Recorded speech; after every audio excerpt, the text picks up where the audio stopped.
सांगली जिल्ह्यामध्ये महात्मा गांधी चौक police station like 256/25 गुन्हा हा दाखल करण्यात आलेला आहे, ज्यामध्ये कलम 178, 179, 180 आणि 181 भारतीय न्याय संहिता याखाली तो गुन्हा दाखल आहे, ज्यामध्ये 500 आणि 200 रुपयाच्या बनावट नोटा बनवण्यात आलेल्या आहेत।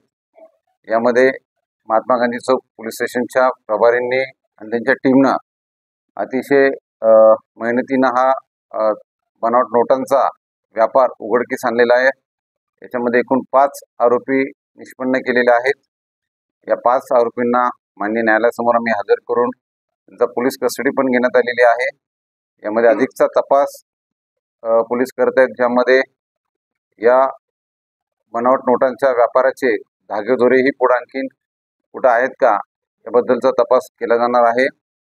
यामध्ये एकूण 99,56,300 रुपये दराच्या चलनी नोटा त्या ठिकाणी जप्त करण्यात आलेल्या आहेत।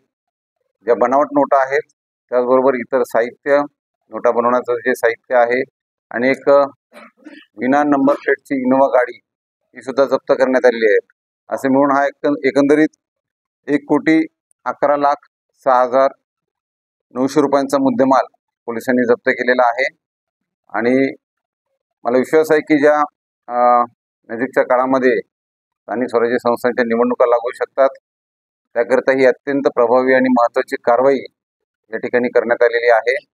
माझं आपल्या माध्यमातून सर्व नागरिकांना पण आव्हान असणार आहे की आपणही आपल्या निदर्शनास असा कुठं चुकीचा प्रकार आला असेल तर तात्काळ पोलीस प्रशासनाला आणि स्थानिक सर्व राष्ट्रीयकृत बँका ज्या आपल्या नजीकच्या आहेत त्याच्या मार्फतीने आपण ही खात्री करू शकता आणि त्या ठिकाणी पोलिसांना माहिती देणं गरजेचं आहे, जेणेकरून हा प्रकार कुठे असेल तर आम्हाला उघडकीस आणता येईल। ज्या अधिकारी अंमलदारांनी या कारवाईमध्ये सहभाग घेतलेला आहे त्या सर्वांचं आम्ही कौतुक करतो।